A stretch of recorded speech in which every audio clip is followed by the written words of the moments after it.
महिला व बालविकास प्रकल्प विभागाच्या वतीने मौजे धनगर टाकळी येथील अंगणवाडीत राष्ट्रीय पोषण माह कार्यक्रमाचे आयोजन करण्यात आले होते। याच कार्यक्रमात गरोदर महिलांनी गरोदरपणात घेण्याच्या काळजीविषयी मार्गदर्शन व प्रात्यक्षिके दाखवण्यात आली। जेवणात कोणत्या प्रकारचा आहार घ्यावा याबाबत आहार संबंधीचा वस्तूचे प्रदर्शन करण्यात आले होते। तर टाकाऊ वस्तूपासून ही वस्तू तयार करून त्यावर अक्षरे, लेखणी इत्यादी साकारण्यात आली होती।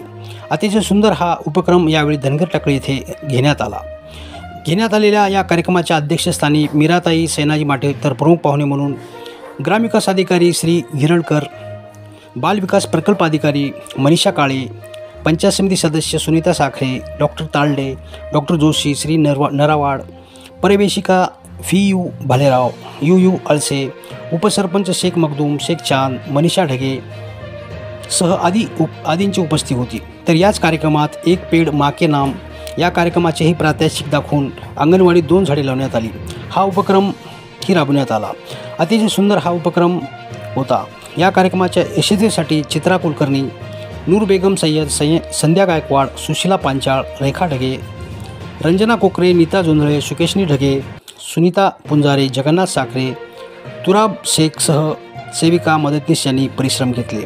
यावेळी गरोदर मातांसह आदी महिलांनी मोठ्या संख्येने सहभाग नोंदवला होता। तर लहान बालकांनीही आपली कला दाखवत सगळ्यांची मने जिंकली।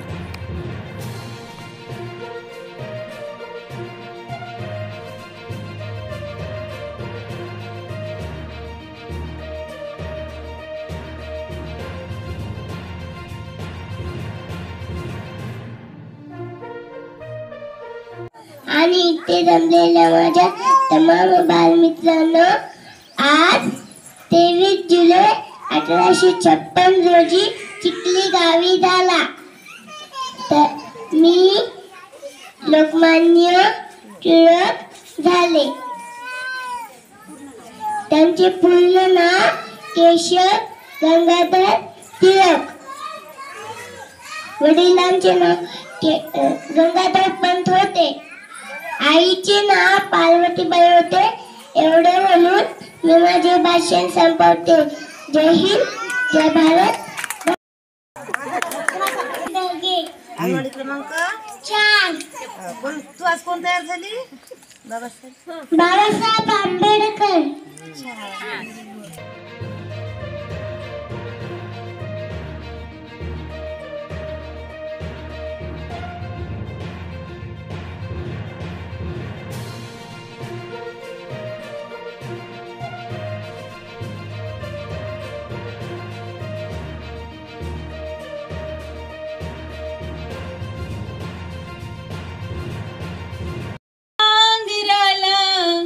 वासरूच नांगराला धरायचं नाही माय, माझ्या चिऊच लगीन मला करायचं नाही, माझ्या चिऊच लगीन मला करायचं नाही।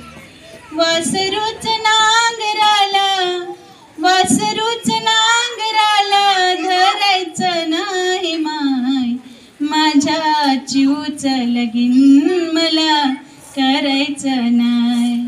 आता कुठं दिसतं वस्त झालंय करू, आता कुठं दिसतं वस्त झालंय करू, आता कुठं झेप घेऊ पाहतया पाखरू, उडण्याआधीच पंख छाटायचं नाही माय, उडण्याआधीच पंख छाटायचं नाही माय, माझ्या चिऊच लगीन मला करायचं नाही, माझ्या चिऊच लगीन मला करायचं नाही।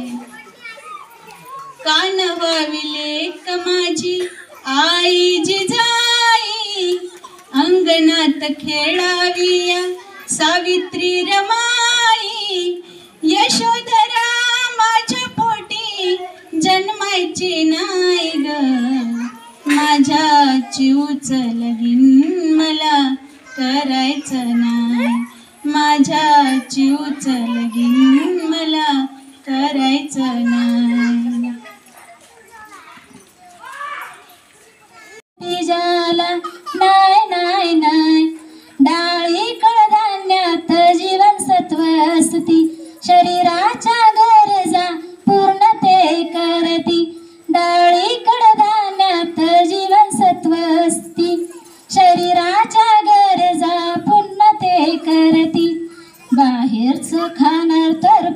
बिघडणार, त्रास तुम्हा होऊन आजारी पडणार. रोज खाई भाज्या फळे मजेदार, रोज खाई भाज्या फळे मजेदार. त्याला डॉक्टरची गरज नाही, त्याला डॉक्टरची गरज नाही. बोला चिप्स आणि कुरकुरे नाही नाही नाही, बोला चिप्स आणि कुरकुरे नाही नाही नाही. बोला ट्रॉफी आणि चॉकलेट नाही नाही नाही. बाहेरच्या खाण्यात नाही स्वच्छतेची हमी, घरच्या जेवणात प्रेमाची ग्वाही. संतोष. मॅडम, आज आपल्या गावामध्ये हा शालेय पोषण आहाराचा कार्यक्रम होतोय, काय कसं बघता याकडे? येथे ज्या अंगणवाडी कार्यकर्त्यांनी आणि सुनीता मॅडम, सुपरवायझर काळे मॅडम यांनी अतिशय चांगल्या प्रकारे कार्यक्रम घेतला. जो पोषण महा 2024 कार्यक्रम घेतला, तर तो गरोदर मातांसाठी अतिशय योग्य आहे. आणि आपल्या सुदृढ बालकाला कसं जन्म द्यायचा त्यांनी योग्य प्रकारे मार्गदर्शन केले. आणि असाच गावाचा जर विकास राहिला तर कुपोषण दूर होईल आणि भारत आपला कुपोषित मुक्त देश म्हणून म्हणजे समजला जाईल. तर असेच कार्यक्रम त्यांनी या आमच्या गावामध्ये घ्यावे आणि या गावाला विकासाच्या मार्गावर न्यावे. कार्यक्रम घेतल्याबद्दल सगळ्यांना माझ्याकडून शुभेच्छा. आणि काही कोणत्याही प्रसंगी काही आर्थिक असो काही असो अडचण आली तर आम्ही त्यांना सहाय्य करू.